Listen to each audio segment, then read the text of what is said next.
All right. Hello, everybody. Welcome into the Pump Fake. Jarrett Bailey of the Sporting News with you. As always, if you're watching this on YouTube, be sure to subscribe to the channel, leave a comment, do all that YouTube stuff. If you're listening as a podcast, be sure to leave a review. I read them all. So be sure to do that. Today, recapping Thursday Night Football, Steelers and Browns, and how it impacts the AFC playoff picture as a whole. I know I put Week 12 preview in the name, but after looking at the slate, this slate stinks. This is a bad slate of games, guys. It's not good. The best one is Ravens Chargers, which is on Monday night. So, but yeah, if you look at the slate of games, it's, the Lions and the Colts, Chiefs, Panthers, just a lot of one-sided contests. So I wanted to talk mostly about the Steelers and the Browns, and I specifically want to talk to Steelers fans right now. Because last night on Twitter, the Steelers fans did that thing that they always do after a loss, which is up, sky's falling. Mike Tomlin stinks. This team stinks. This is a bad team.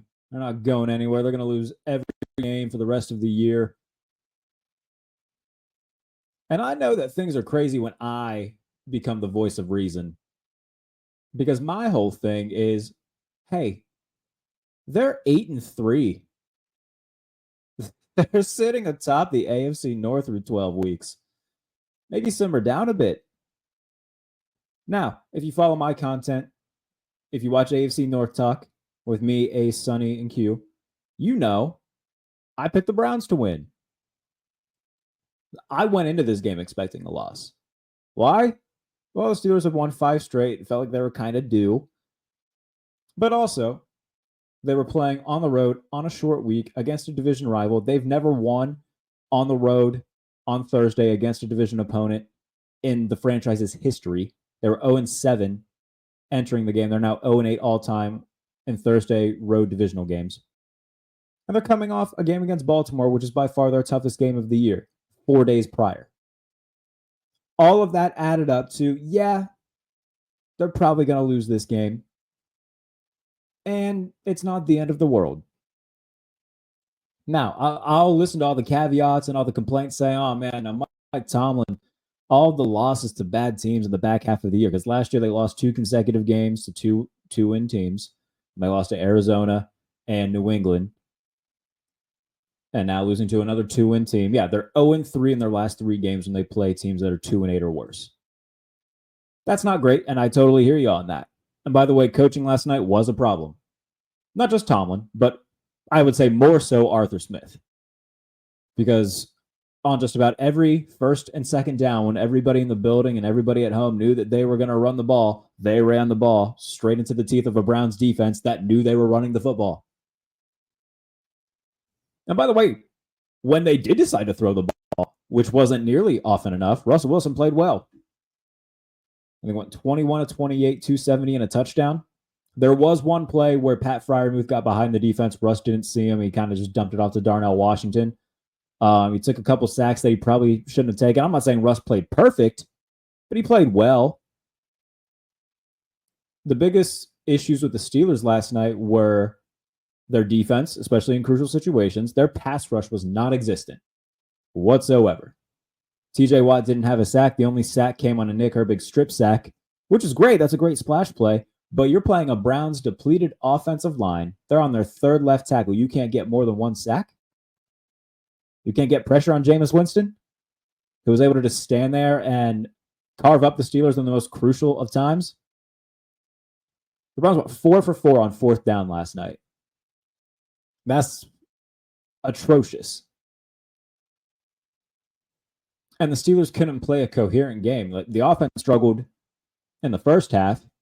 And then when the offense started picking things up in the second half and they took a lead, then the defense let the Browns score down and hold on to the ball. So it wasn't a coherent performance from the Steelers, and that came back to bite them.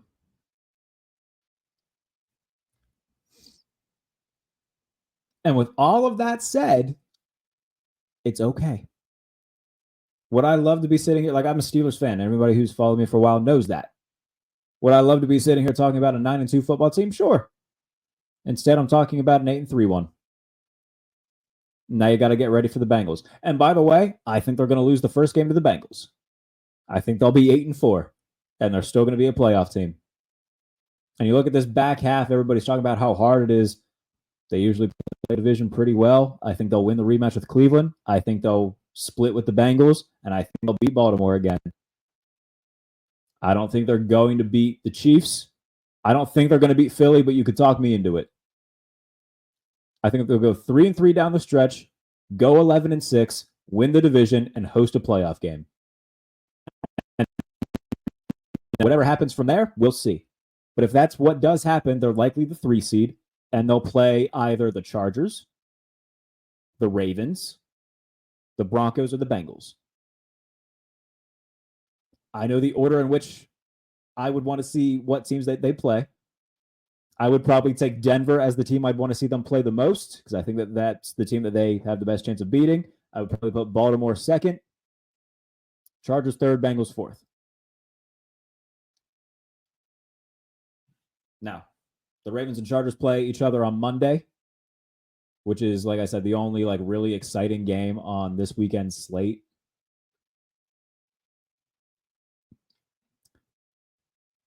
And that'll have, some ramifications on playoff seeding and whatnot.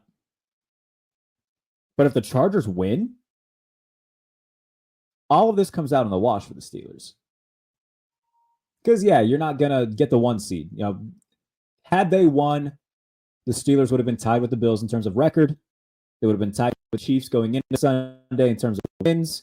And they could have perhaps made a run at the 1 seed, especially if they were to beat the Chiefs on Christmas. Then that would really make things interesting. But for all intents and purposes, the AFC race for the 1 seed, it's a 2-team race. And so if you want to look at it from that lens and be disappointed, then sure. I'm not saying that Steelers fans can't be pissed off at the loss. But what I don't understand is the constant falling. The season's done. Like, man, they're 8-3. I think they're going to split these final 6 games, win the division, host a playoff game. Everything's going to be fine. If they don't win a playoff game and you want to be pissed off about that, I totally hear you. But let's wait until we get there and see what happens. Now, in terms of the rest of the AFC playoff picture, like I said, it becomes a 2-team race now with Buffalo and Kansas City, more or less. Chiefs played the Panthers. I highly doubt they lose that game, so they'll probably get to 10-1 on the year. Bills are on a bye week. The Bengals are on a bye week. And so Steelers fans are really paying attention to Ravens-Chargers. Because, again, if the Ravens lose that game, then it comes out in the wash, more or less. Now, the Ravens did start off the year 0-2, losing consecutive games. I just don't feel like that's... I would have to go back and look to see how often Lamar Jackson's lost consecutive games. I feel like it doesn't happen all that often, though. And when you look at who the Chargers have beat, they don't have like a big signature win. I know they're 7-3, but they have not beat anybody. The Bengals is probably their biggest win of the year. And even then, Cincinnati's 4-7. They lost to the Cardinals. They lost to the Steelers. They've beaten teams like they beat Carolina. They beat Las Vegas. They beat the Saints. There's not really a big marquee win on their record right now. And so if they were to beat Baltimore, then yeah, they would go up a peg. But I don't think that that's going to be, I think the Chargers are kind of in the same tier as Pittsburgh, where they are a good team. They are not a great team. And by the way, very few teams are great teams. It doesn't have to be one or the other. Just because you're not the Bills or the Chiefs, who the hell else is? You can probably put Detroit in there. But I think those are the only 3 like truly great teams in the NFL right now. I don't think the Eagles are a great team, despite what the record might say. I think that's still an organization that is like one pull of a card away from just collapsing. I think there are 3 great teams in the NFL right now.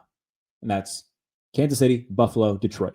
Everybody else, you're either a good team, you're above average, or you're bad. It doesn't have to be you're either God or the Jaguars. But because, this hot take world that we live in, every fan after every loss, season's done. It's not. They're gonna be fine.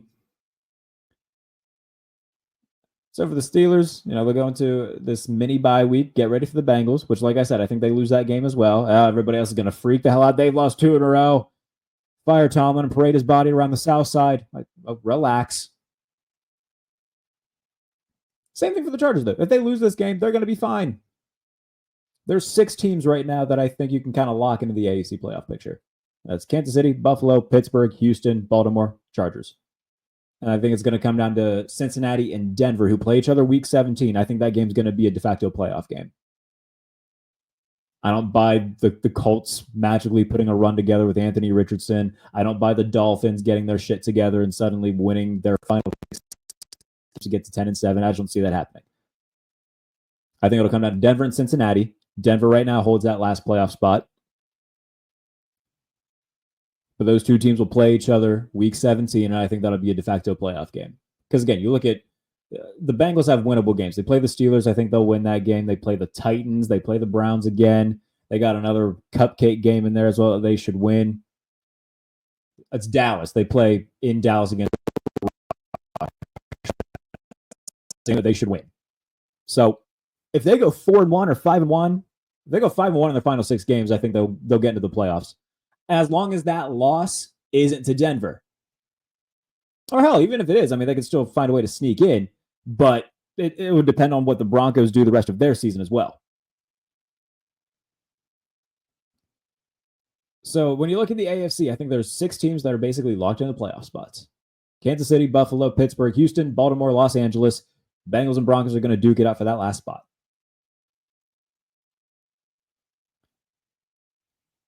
Now, like I said, obviously this Monday night game will have some ramifications, especially if the Chargers and Ravens both end up being wild card teams that don't win the division. That could be the deciding factor on who's the 5 seed and who's the 6 seed, especially if they finish with the same record. That'll be the tiebreaker.